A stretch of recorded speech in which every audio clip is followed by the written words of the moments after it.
This time in the Magic Kitchen, we're talking about Womb Witch with Angelica Merritt. I'm Leandra Witchwood. And I'm Elise Wells.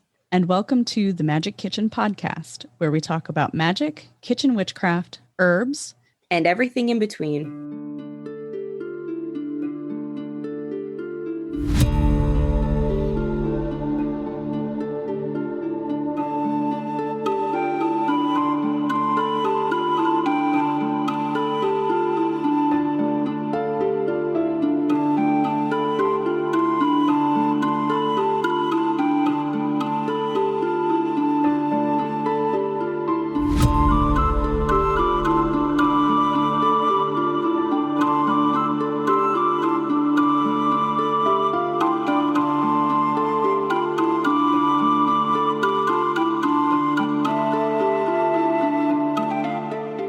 The Magic Kitchen podcast is funded and supported by thewitchwoodteahouse.com, offering a variety of hand-blended loose leaf teas as well as loose herbs for all of your ritual, spell work, wellness, and everyday enjoyment needs. If you would like to support this podcast while sipping a great cup of tea, head over to thewitchwoodteahouse.com and find the magic that's in store for you. Angelica Merritt is a clinical herbalist, full-spectrum pregnancy loss doula, postpartum caretaker, and author of the book Womb Witch: Herbal Magic for Reproductive Health. Her work aims to assist others in awakening the wild within through herbalism, storytelling, nature immersion, and practices that invoke intuitive guidance. Thank you for being here, Angelica. And so much of your work, so much of your path is so resonant with what we speak on all the time in the Magic Kitchen. And one thing I wanted to get out here right away is that what you did in your book that's very unique, completely unique to anything I've found in the resources of understanding the cycles of having a uterus and a womb, is that you don't gender the language. You leave it open for people who are non-binary, agender, transgender. People with wombs will learn from this book and they will not be triggered in any way. And I think that's really important in the times we live to make sure people feel included. And I just love that about your book. Oh, great. I'm so glad to hear that. Yeah, it was really, really important for me to be inclusive when I wrote this book. I went in with a lot of intentionality that any person who picked up this book that had a uterus or used to have a uterus would be able to tap into the spiritual and scientific insights that I share to implement it not only in their own lives, but any other person in their community's lives as well. It's a book that is also for people who don't have wombs. I really wanted this information to be used by any person ever, because every single person in the entire world that we've ever known has started off their human journey in the womb space. And so I really think it's our responsibility to be aware of this space and to know what's happening there in, like I said, like a scientific and spiritual way, because as we are aware, they are making laws, changing laws when it comes to our reproductive health. There's a lot of misinformation that's going on out there. And I think that we are going to do better as a society if we are informed and educated in this way. So, yeah. Agree. Yep. And actually, my husband was asking me about this book, and he's like, I think I'm going to read it too. He's like, I don't really understand your cycle, because I don't either. I'll be honest. Yeah. Anybody who's listening who's like what would I glean from reading a whole book about my cycle? Dude, so much. I have to read it again because so I will also say this, I didn't have sex ed. I was in high school in the Middle East. I lived in the Middle East where it's totally illegal to even we got new textbooks in. I went to a British high school and we had to glue the pages together, the biology textbook. We had to glue the pages together that had reproductive organs. Even the page that was about, it had two giraffes, not even in the biz, just it had two giraffes and it talked about how their reproductive systems are different than human. We had to glue those together. I remember that one so vividly.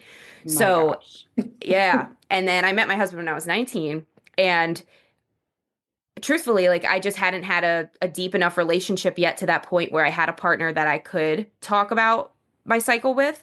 Right. And he told me a lot of stuff I didn't even know because he just had the normal American sex ed program. He lived in Right. Maryland, so it's a pretty blue state. And so anyway, I still just don't know things. Literally, like 6 months ago, I learned that a cervix is in there all the time. I thought a cervix grew in when you gave Oh, birth. I thought it was like a womb space that expands. I right. literally, I just didn't know. So anyone who's like, oh, I know everything. You don't. And even if you think you need to know too much and it's too scary, this book is very, very, very approachable and helpful. Like it is a resource I will continuously go back to.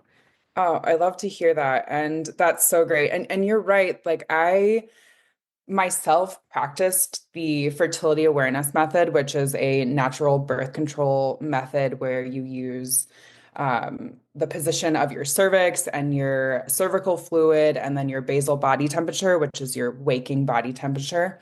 And you use all of those things to know where you're at in your cycle. And I thought that I was like, I know my body. I know when I'm ovulating. I know when I can get pregnant, when I can't get pregnant.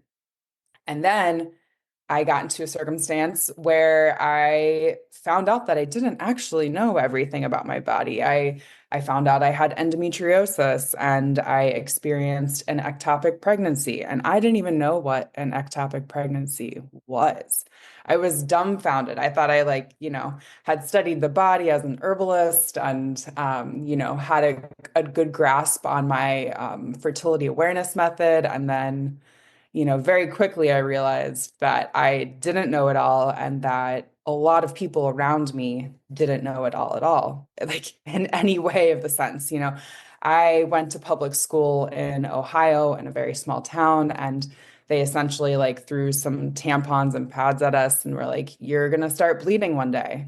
And that was about it. I didn't know that there were phases of the menstrual cycle. I didn't know that cervical fluid was something that was natural. I talk to people that are like postmenopausal, so they're after they could conceive and use their reproductive years, and they themselves did not know that their cervical fluid was something that was showing the health of their vagina, which is mind-boggling to me. How many people never know. They go their entire lives without knowing the magic within our womb space and what it's communicating to us on a cyclical basis. Right. And I think the system has worked very cleverly and very diligently to disconnect us from that. I was reading an account from, like 17 something, like really, way back. And they were talking about the young girl getting her menses and how it was a curse. Like they literally convinced young girls that it was a curse, that you did something wrong. So now you're bleeding and you'll bleed for the rest of your life type thing. Wow. And I was like, wow, that is such an astonishing like take on how we get here, how we got here with our mindset around our reproductive rights. And even, perimenopause and menopausal symptoms and what that actually means. Like I just learned that you're not actually considered menopausal until you stop bleeding for 6 to 12 months or sometimes 17. Like there's a range. Yeah. And, I'm like, oh, I didn't even know that. Like nobody teaches you that. Like nobody No. talks about it. Even Hmm. perimenopause. Like Mm-hmm. for some reason, I think it's because I don't really use social media that much. And so if I do, it's to like to check on people I'm friends with. And a lot of those people are a lot older than me. And so my Instagram and my Facebook ads are usually for perimenopausal women. And so I've learned, and then I read them because I've never heard of perimenopause. That's how I learned about it, was through stupid meta ads. And I'm like, excuse me, we go through what? And then there's menopause after, and then people don't realize. My friend just told me this on the retreat I was on in Costa Rica. She said perimenopause can start at age 40. Yeah. Or earlier. In the Really? 30s, Oh in your no. 30s. Yeah. Yeah. Yeah, And it can last like it can 10 start. years. Yeah, it can start earlier, just depending on what's going on hormonally in your body. But yeah, Hmm. it can Hmm. actually start earlier than 40. But Yeah. but on average, it does start around 40. So Mm. 40 to 42. It's Yeah. So there's And nobody something talks about it. really, yeah, nobody talks about it, and it's like, Oh, and it goes to the suffering of the marginalized, right? And women are right. marginalized. We have to people who are raised with uteruses and have to figure out how to navigate the world with them. We're told to just, oh, just take a pill and get on with it. Oh, she's on her period. She's not Yeah, trustworthy. Oh. And they tie everything to our cycle. Either we're too incompetent because we're bleeding, or we need to get more competent and not worry about the bleeding. You know what I right. mean? It's like you're Oh, damned if you yeah, do, damned if you don't. exactly. And I just think there's so much more power in the bleed. Something that maybe triggers people is I've learned to enjoy menstrual cramps Mm, because I was I just can, writing about this, so I can't wait to hear what you're thinking. oh, okay. Because I enjoy, I enjoy feeling what's going on in there. Like I enjoy Yeah. feeling the physical connection to what has to happen. And when I was in high school in the British system, we were doing our GCSE practice exams and they were timed and we were not allowed to go to the bathroom. And they were 120 minutes. And I would get these cramps so bad that I needed to stand up to deal with them, and we weren't allowed to stand up. So I had to say, I had no choice in that instance but to talk to my uterus. Like I remember literally going, like standing in the hall, waiting to go into the practice exams and being like, uterus, like, this is so important for us. We need these grades to be good. We need to get the practice exams good to get the good grades. Like, we're not going to get into the college we want to get. I just kind of brought her into the conversation. I don't know, 14. But I was like, I don't know who else I can talk to. The humans around me won't help. And so we started there. And I remember one time getting such a bad cramp in class, and I was like, please don't betray me. And she stopped. Wow. She stopped. And we still are like that to the point where, like, when I get cramps, I can just be like, all right, we're going to sit down. We're going to let this happen. And then when I need to get back up again, we need to keep moving. And she'll do it. She'll like get it all out of her system and help me forward. And I think we forget that the body is ready to communicate with the mind, and spirit is Yes, that bridge to do it. absolutely. Yeah, there's so much power in like the mind-body connection. And I recently had a endometriosis episode where I was in the thick of this insane pain, like what you're speaking about. And I was, speaking with my uterus, my womb space, and I was just like, why is this happening? Like, what is this communicating to me? And Yeah.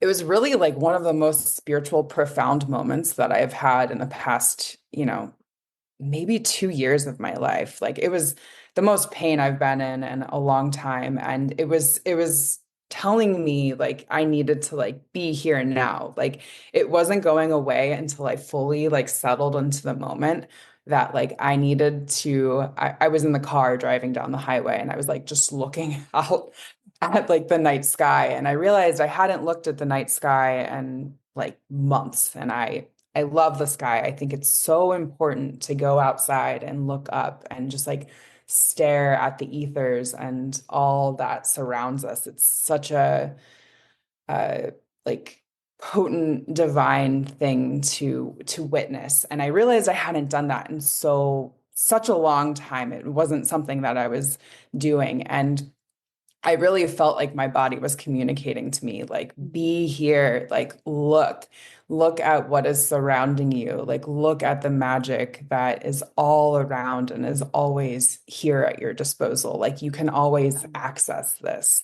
It gets dark every night. Like, you have this magic to tap into. So, yeah, I love that. And I hope that people really hear us sharing these things and take a moment to consider like what their body is communicating to them. Because, like you're saying, like these are signals, they're messages, and there might be a lot of things within the message, like why is this inflammation keep happening? But there's Mhm. other things to be found within those layers as Yeah. well. So, And in connection with cramping and the idea that the body is shedding, I mhm, like to use that as a magical time to shed what I don't need, like energetically, physically, like just yes. send it out with all the things that need to be shedded, shed,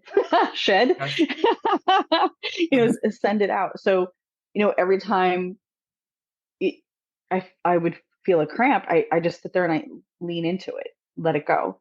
Now sometimes it becomes too much, but I think that's some of that programming too, like where we're like, oh, I just have to get through this. I just have to get through this. And Yeah, instead of just leaning into it, like, okay, what can I get rid of in this moment? Like my body is actively removing stuff. So what do I need to get rid of? And how do I do that? So I think that absolutely. it's such an opportunity for us. It is.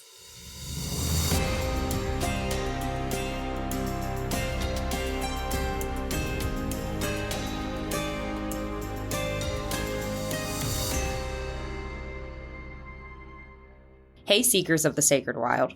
If you love what I explore, how to connect to sacred places, land spirits, and ways to practice earth based magic, then you will love my book, Sacred Wild, An Invitation to Connect with Spirits of the Land.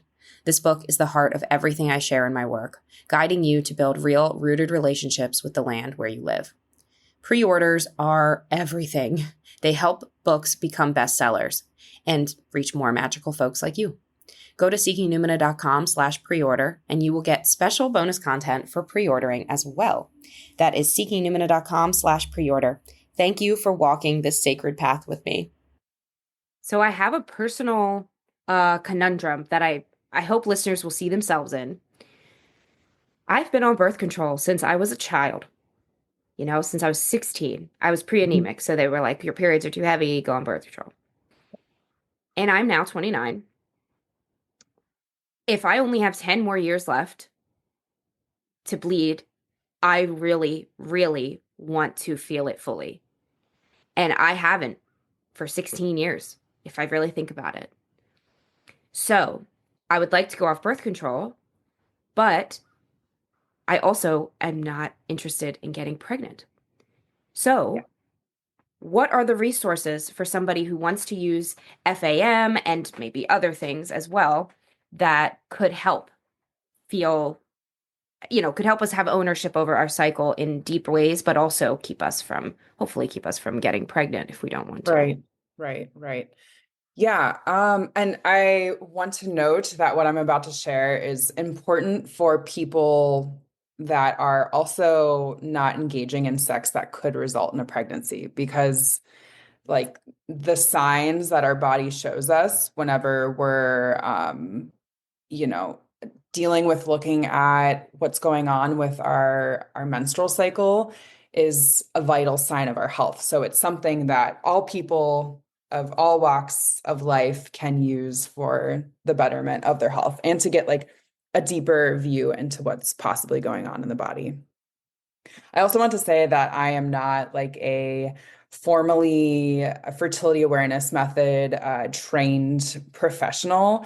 I'm someone who has practiced it. I've done, pregnancy loss doula trainings. I've done other birth trainings, but it's not something I have a formal viewpoint in. But I do have a lot of knowledge in this space. So I touched on it earlier, and what I personally use and what I've said a couple of times now is the fertility awareness method, and that's what I'm most aware on.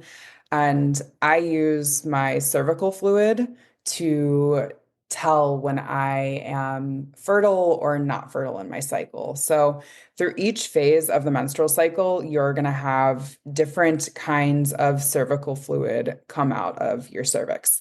And during the menstrual phase, you're not going to have any fluid because you're just going to be shedding the uterine lining, like Leandra was talking about earlier. And the blood is just going to be going through. And then it starts to change as estrogen increases towards ovulation. And then it will change again after ovulation when you're going through the luteal phase back to the menstrual phase. And the fertile mucus that you're going to experience is happening during ovulation. You can experience it for like up to 5 days. It just depends like where you're at. Usually, if you're like in your 20s, you're going to be like more fertile. Those are like some of your most fertile years. So that's when you're going to be experiencing this fluid. And it is this like clear egg white, stretchy fluid. And like it literally just like looks and acts like egg white fluid. And that is like what keeps sperm safe. Sperm can live in the vagina and in that area for up to 5 days. And that fluid keeps it safe and essentially like acts like an elevator up into through the cervix, through the uterus, through your fallopian tubes, and then as it hopes to an egg that is awaiting potential fertilization. So there's a 6 day window where you can get pregnant in any given cycle. And it's important that you're aware of what your cycle is doing from cycle to cycle. So, for example, a person who experiences a 21-day cycle is going to have a different ovulation day than a person who experiences a 35-day cycle. And that's a 2 week difference in cycle times. So, I don't want to get too lost in the sauce, but mostly I want people to note that the day 14 myth, which is the myth that you are going to ovulate on day 14 and that's the only day that you can get pregnant, is not true. Let that myth die here now. Tell everyone you know.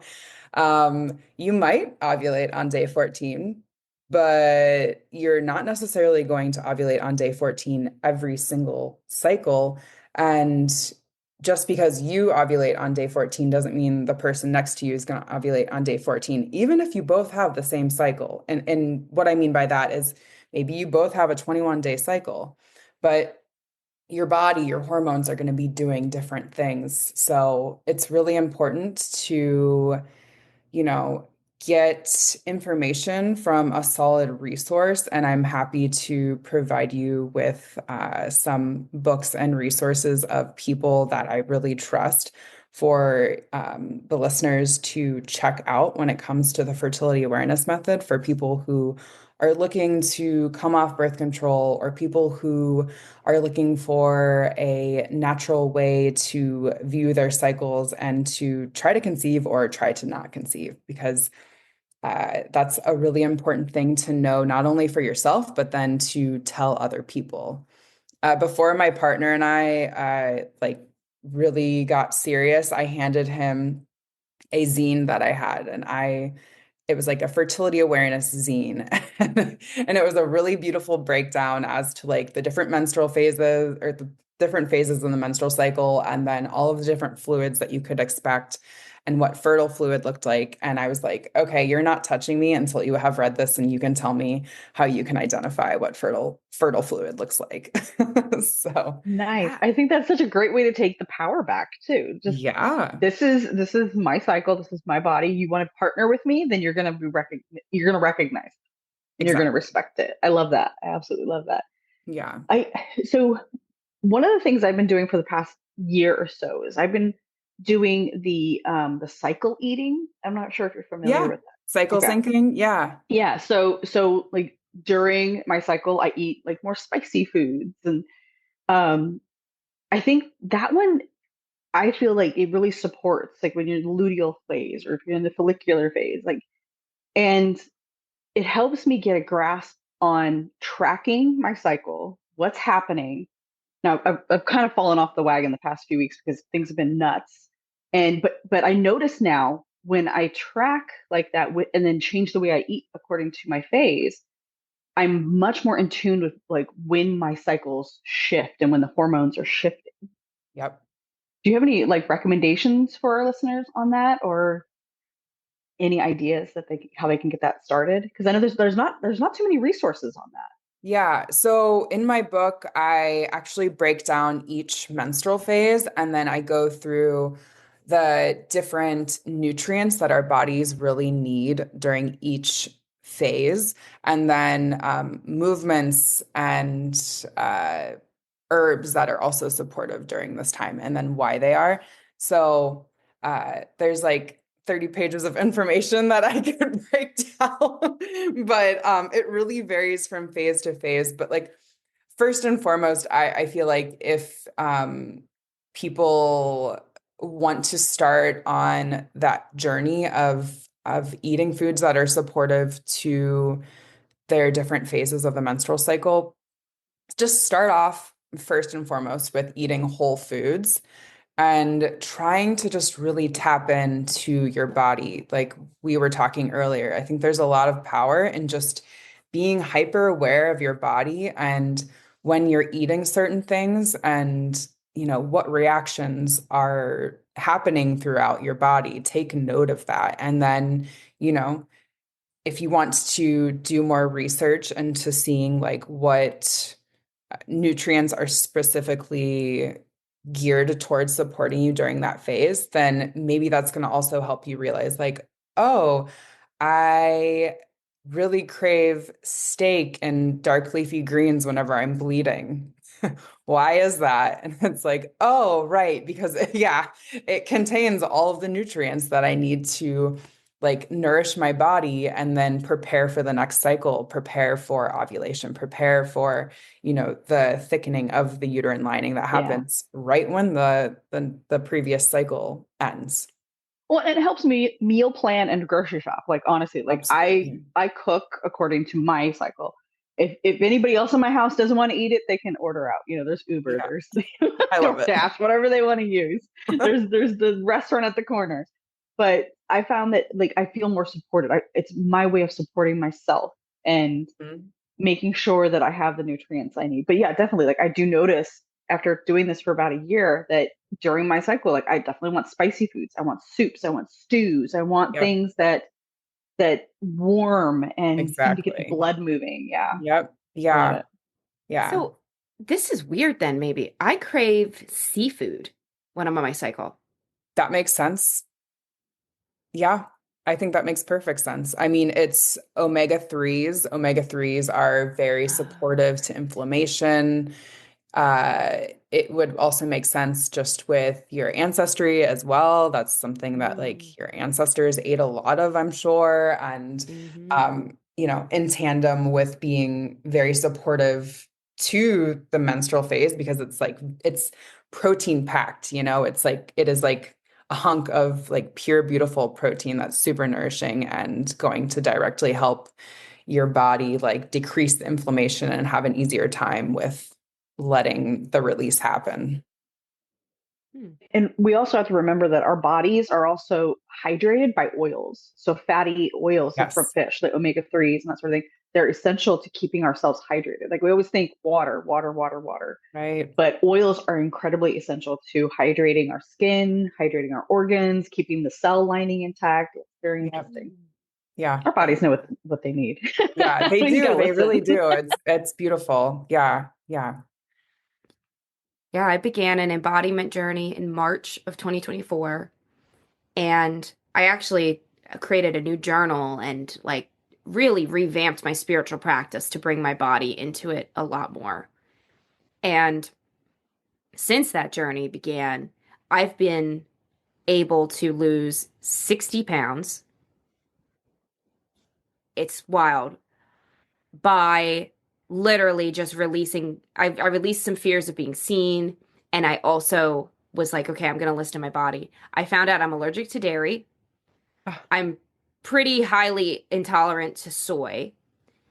And like I can eat anything that has 20% or less soy in it, like as a sauce or something, but that's about the max I found. And I also like in listening to my body, and I'm on birth control. I've been on the pill for like a billion years, but I can start to feel the shifts in things. And I've even noticed, like, I do a live every Wednesday morning, and I was scrolling through them, and it must be when I'm ovulating, which I think the pill keeps you from ovulating, but it's like there's mhm. something being released at that time. I look different. My skin is clearer and dewier. Like, I have the same exact skincare routine every day. It's like a good control variable because it's 9 a.m. Wednesdays, Seekers of the Sacred Wild. Join me for free lives. But it's like, it's every single Wednesday. And I was like, whoa, why do I look so different? And it's Yeah. so interesting the way, like, just saying, okay, I'm going to start listening to my body. It's been about exactly a year now that I've Right. decided that. And I've incorporated embodiment practices into my spiritual practice. And it has completely changed my life in ways I never expected. So if anybody's listening and they're like, it's too late. I mean, I'm never gonna, I'm in menopause, so this episode's not even for me. Like, no, I listening to the body is for everyone. And I think people with wounds, we just have a little more to listen to sometimes. Oh, absolutely. Yeah, I mean, we're in shorter cycles than people who don't have wombs. I mean, especially like cyclically, like if you're looking at like the microcosm of the menstrual cycle, but then in the macrocosm of like puberty to menopause, the mother maiden crone, or maiden mother crone. It's funny. I always do that too. Why is that?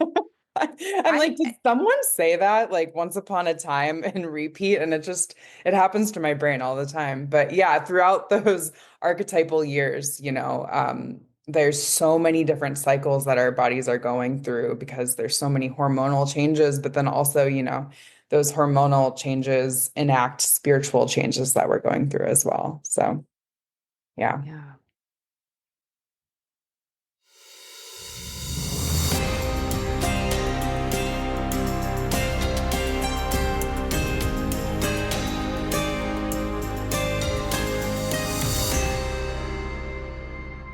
Times are rough, people. That's why I decided to give away my energy protection field guide. This is a full color workbook you can print out and use, filled with tips, sigils, including my personal one, and rituals you can do to engage in energy shielding simply and effectively. It's not optional.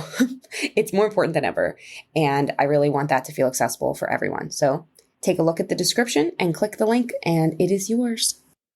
Are there, as a clinical herbalist, are there herbs that we can take? And I know there's like a lot of warnings on this. Like I know there's abortificants and they're not safe to necessarily try to administer yourself, but are there herbs you can take that are supportive of our cycle that also maybe don't encourage fertility? And maybe the Mm. other way around too. If anybody's like, actually, I am trying to get pregnant, what could I drink? What's some tea I could drink? Yeah. So one herb that is just generally supportive to the menstrual cycle as a whole, and not in regards to like anything fertility wise, as far as like it's not gonna like not help you not get pregnant or help you, or it might help you get pregnant because it's going to boost the vitality of your life and your cycle, but nettle leaf. And that's like, an herbalist, one of the herbs that herbalists just love. And it's because it's so nutrient dense. It's so supportive to the body and to the menstrual cycle because it just helps replenish so many different nutrients and vitamins that are lost through the menstrual blood whenever we're bleeding. So that's something that I always recommend to people on repeat. It's also an antihistamine, and well, specifically when it comes to endometriosis, which I have like, a lot of information about that condition as I experience it myself. But they think endometriosis has like a deep intrinsic tie to histamine release. And so nettle leaf is something that I've personally used, and I have realized that I experience a lot better conditions when I am bleeding whenever I'm using that herb frequently. In regards to using herbs to hinder implantation, I guess is essentially what we would be looking Yeah. to not have happen. There's Queen Anne's lace seeds that have historically been used, and I want to just put out like a safety note that Queen Anne's lace does have a very poisonous, lethal lookalike. It's called hemlock. Do not go out and harvest Queen Anne's lace seeds after listening to this. Please, please, please, if you do not know what you're doing.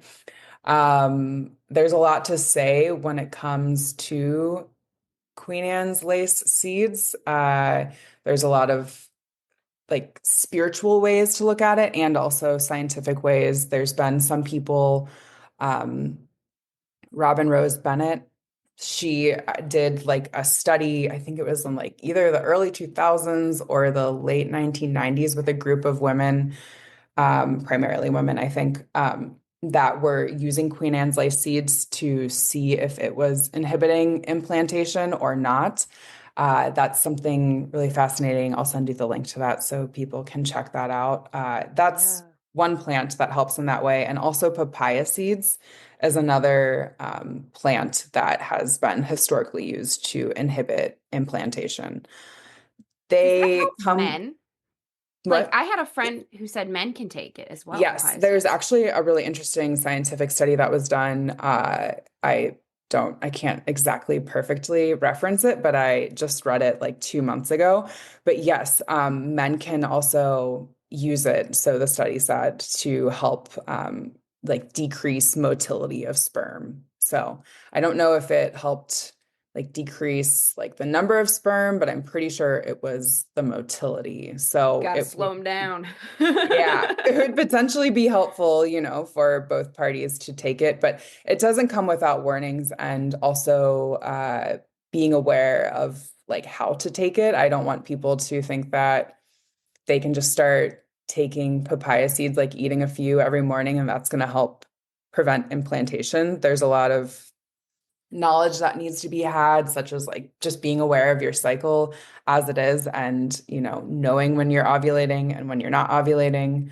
And then also having a protocol as to like, when do I take these seeds? Why do I take these seeds? In some cases, for example, with Queen Anne's lace seeds, it's been actually shown to help bring pregnancy and to Oh my encourage gosh. implantation. And some people have reported that it did the opposite of inhibit implantation. So there's a spiritual aspect to it. I think that may be helpful during this use of using this plant this way. But yeah, I'm happy to give you more links to information so people can read more. But I do want to just say Yeah. that don't listen to this and start eating these seeds without guidance from a practitioner. Yeah. Leandra, I'm sure you can Yes, I'm over here agree like with yes, yes. Well, and people, I don't think people understand. Like we're they come from like that allopathic idealism that I just take this and everything will be fine. The right. magic pill syndrome that modern medicine really has given us. Hmm. That unwanted gift, that unuseful gift, because herbalism doesn't work the same for every single body. You Exactly. know, you could take 100 milligrams of something and have it work great for you, but if I take 100 milligrams of something, it doesn't do anything for me. Right. So there's this real caveat, and I'm an advocate for blends, like blending things so that the body can pick and choose what it needs. The body's smart, the herbs are smart, they know what they need, but that also gives room for the body to use it in the way it wants to be used. Just like you said, with Queen Anne's lace not always working for everyone. Like you mentioned nettle, and like in my head, I was like, she's gonna say nettle. I know she's gonna say nettle because that would be one of the ones that I recommend. Because I have a tea, it's a nettle and rosehip. So both of those together to nourish the body, and that's what I use after my bleed to replenish everything. I use it after I get out of the garden and I'm sweaty and dirty and dehydrated. So we can use these herbs in many different ways, and they work differently for everybody. So keep that in mind if you're going to start researching this and start taking an herbal remedy. I recommend like everyone find qualified, licensed, or certified herbalist to work with you. Somebody who's been doing it for a while that knows their stuff, that didn't just go on the internet and do a Google search type thing, Exactly. or use AI to do their formulas. That's a new one. Just It's about to like say what? that, and it's been making me sick to my stomach. I didn't even, I saw some people posting about people using AI for herbal formulations, and I was completely horrified. I was Yeah, like, this that's is not. worse than Google, possibly. Didn't Well, think it could get worse, but it Yeah. did. Yes. and there's so many So, books now being Right. written by AI. Written by So AI. yes. Yeah. and decks. I saw a post Oh. recently about a deck that somebody was talking about and enjoying, and then somebody commented and was like, "This was made by AI." And so she went Wow. back to the publisher, and the publisher kind of reluctantly admitted, like, there's no author. What? Yeah. Oh, that is haunting. Uh-huh. So honestly, it's interesting because I think that's going to be the value of podcasts. And like an AI can't pretend to be a human, you know? And like when I'm editing the podcast, I'll actually leave in ums and and things that an AI would just because there's now like AI editors, and we Yes. tried one just to like see what it would do, and it made us sound fake. And I was like, oh no, we're sticking with the humans. And Yeah, because my Beautiful. husband's the editor. I shouldn't take Yeah. full credit, but I sit next to him while he uses the editor and make sure it's authentic. And sometimes we'll mispronounce something or we'll use the wrong word. Like I do this Hmm. sometimes. Hmm. And I'm like, you know what? I I'm do gonna it. leave that in because Yeah, it's it's real. Yeah. authentic. Yeah. You Exactly. you know that we're still here. Yeah. That we're not Hmm. AI generating ourselves. Yeah. And humans like imperfection. I was just reading that Mm. this morning, you know? It's weird for us to experience something that is quote perfect, you know? You Yeah. can't help but stare at it or like listen to it and you're like, What is that? something doesn't feel right here, you It know? doesn't There's feel something right. biologically that goes off in us that's like, Yeah. something feels off, you know? It's like puts you in Ooh. that fight or Yeah. flight. At least it does for me. I'm like, oh, Danger, shoot. danger. Same. Yeah, run. Yeah. Even like I remember a long time ago I saw a post about like conventionally attractive people, how if you actually do them symmetrically, they wouldn't be symmetrical. Like their smiles are crooked or Hmm. and I do think that's the human desire is for and it's funny because the word perfect, regular listeners are going to roll their eyes, but perfect love and perfect trust is the foundation of witchcraft and modern witchcraft, it's a big phrase. We use it a lot and people get really hung up on perfect. They're like, "Oh, that means I need to be quote unquote done. I need to know all the things. I need to be all the things. I need to do all the things." And it's like, no, you are whole unto yourself. Hmm. So when I use the word perfect, I always mean whole unto itself, whatever that is referring to. I love that.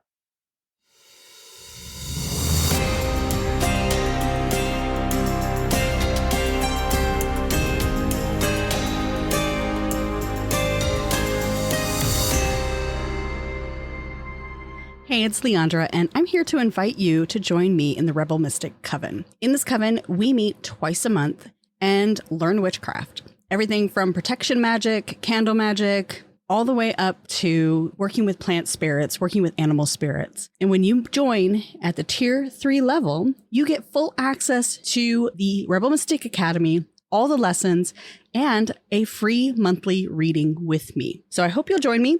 Check the link in the show notes to get more information. Blessed be.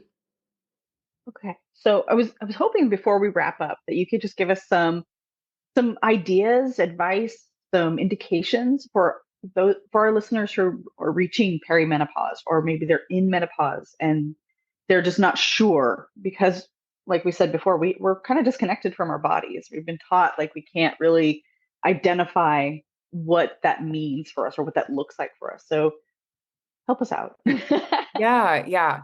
So, as we said earlier, perimenopause can actually start to occur for some people in their late 30s, but you're more likely to experience it between the ages of 40 and 45. And essentially, the body is starting to release less estrogen, and your egg reserves are going down. So, during this time, you're likely to experience different symptoms that are more identified with like the thickness of when one experiences menopause. And they are going to have a different range. Like there's not one person who's going to experience perimenopause and menopause in the exact same way as like the next person, but there are some general symptoms and energetics that come up during this time. And you might experience hot flashes, vaginal dryness. You might notice that your energetic levels are going up and down at a rate at which you are not used to. You might experience more fatigue, more troubles with sleeping. Night sweats can really become a thing where our body is sending different hormonal signals, which is confusing our other parts of our bodies as to like what regulates our internal temperature. And so that's where the heat is coming from. And you also might notice that your period, like your menstrual cycle, stops and starts. And you're not considered postmenopausal until you've had 12 entire months where you have experienced no bleeding at all, so no menstrual cycle. And during perimenopause and even during your menopausal years, you might experience times where you don't bleed for 9 months and then all of a sudden you have a cycle, and then it might repeat in some variation of that. And, that's definitely your body telling you that your reproductive years are coming to, completion, and you're moving into the menopausal years, the postmenopausal years, your crone years. And there's really a huge variation of different herbs that can be applied during this time. I really like to focus on herbs that are going to be supportive to the whole body system. And really, even before herbs, I like to look at a person's lifestyle and to make sure that the lifestyle is going to be supportive to this transition. Because this is, one of the biggest transitions that we experience whenever we are a person with a womb. And making sure that we have our lifestyle setup is going to then just promote, like, better better experiences as a whole when it comes to these symptoms that can sometimes be really stark, sometimes they can just be subtle, but it is, a closing of a chapter. And that's an exciting thing, especially when we feel supported by the things that we're incorporating into our lives. So focusing on foods that are super nourishing and, I think that if we focus on building a lifestyle during our like pre-perimenopausal years, that it will, gradually carry us into the perimenopausal years, but it isn't too late to work on having that sort of lifestyle if that's something that hasn't been um, something that you've been focusing on or something that you even knew was possible for yourself, like you can do this during your menopausal and your perimenopausal years. And what I mean by that is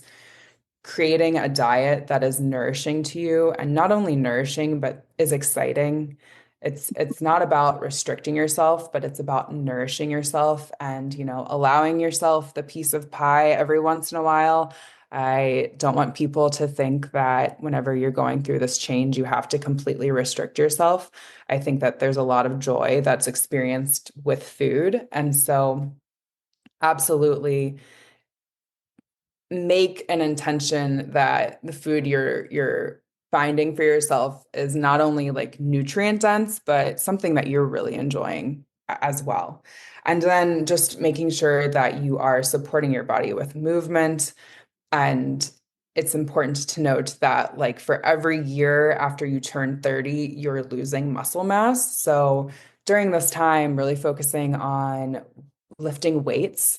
That's something that is very important. And I have been trying to tell, everyone in my life who is perimenopausal or menopausal that it is so important to not only get up and, move your body and have a good movement practice with, whatever feels good to you, but to try to get some sort of weights into your life. And not everyone's going to want to go to the gym and, lift some iron, but if you can just focus on trying to like have some sort of habit of like, even carrying up your laundry from like one floor up to two floors, that's going to be better than not having anything to do with lifting weights as it is, because as we go post-menopausal, our bones are going to become more weak, and we do want to focus on keeping them strong and healthy. And with that being said, we also need to make sure that we are having good practices around our stress.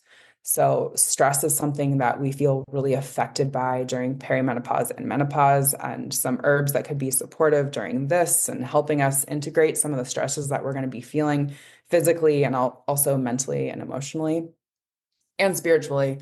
I really like to turn to herbs such as skullcap, passion flower. Passion flower is really going to relax you. Just be aware of that's going to help you during sleep time. Tulsi is something that I turn to as well. I love ashwagandha. That's prevalent. It's a hot ticket item herb nowadays. So a lot of people know about ashwagandha, but that's another one that I like to use. And I love the thing you said about support. So while we need to feel supported in our diet and exercises, we also need to feel support from our community. And when you mentioned like lifting weights and stuff, it triggered something that I was reading about perimenopausal and menopausal stages. Like our exercise has to change because cardio, like hit training and that sort of thing, can actually trigger negative effects in the body during that time. Yep. It's actually counterproductive, counterintuitive to us. So the weight, like light cardio, moderate cardio is important. But the weights, like that is such an important thing. A friend of mine, she was going through uh, menopause, and she realized like she's so weak, and she couldn't even lift a bag of cat food type thing.